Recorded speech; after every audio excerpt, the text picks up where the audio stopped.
சங்கரங்கோவிலில் விளையாட்டு ஆசிரியர் தம்பி நாராயணன் வீட்டுக்கு வந்தேன். அவர் வீட்டில் கதவுல திருவள்ளுவர் செதுக்கியிருக்காரு. இங்க இது கப்பல்ல சுக்கான்னு சொல்லுவாங்க, கப்பல் செலுத்தக்கூடியது. கேட்டேன், இந்த இது எங்க செலுத்துறேன்னு சொல்லிட்டு.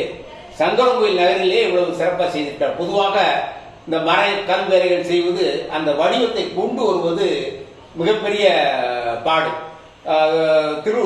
கன்னியாகுமரியில் இருக்கின்ற திருவள்ளுவர் சிலை கூட முழுமையாக இந்த இது போன்ற தோற்றம் கிடைக்கவில்லை என்ற குற்றச்சாட்டு, அது ஒரு குறை இருந்து வருகிறது.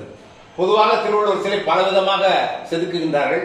இது இங்கே இந்த ஊர்லேயே இப்படி ஒரு தொழில்நுட்பத்தோடு மிக சிறப்பாக செதுக்கி இருக்கின்றார்கள். வீட்டு கதவுல அறத்தான் வருவதை இன்பதம் என்று வெளியிட்டிருக்கிறார். இதை ஏன் செய்தீர்கள் என்று கேட்டேன். சக்கரம் தான் உலகத்தில் புரட்சியை ஏற்படுத்தியது, இந்த உலகத்தை மாற்றிய, உலகத்தில் அனைத்து கண்டுபிடிப்புகளுக்கும் அடிப்படை சக்கரம் தான் என்று ஒரு விளக்கம் போட்டார். பொதுவாக அந்த கருத்து இதற்காக இந்த ரெண்டு இதையும் வீட்டில் வைத்திருக்கிறேன் என்றார். ஒரு வீட்டில் வரவேற்பு அறையில் நீங்கள் ஒருவருக்கு மற்றவருக்கு கொடுப்பதற்கு திருவள்ளுவர் சிலை பரிசாக கொடுக்கலாம், உலக உண்டை கொடுக்கலாம். வீட்டு சுவர்களில் இந்திய, தமிழ்நாடு, உலக வரைபடங்கள் இருக்க வேண்டும்.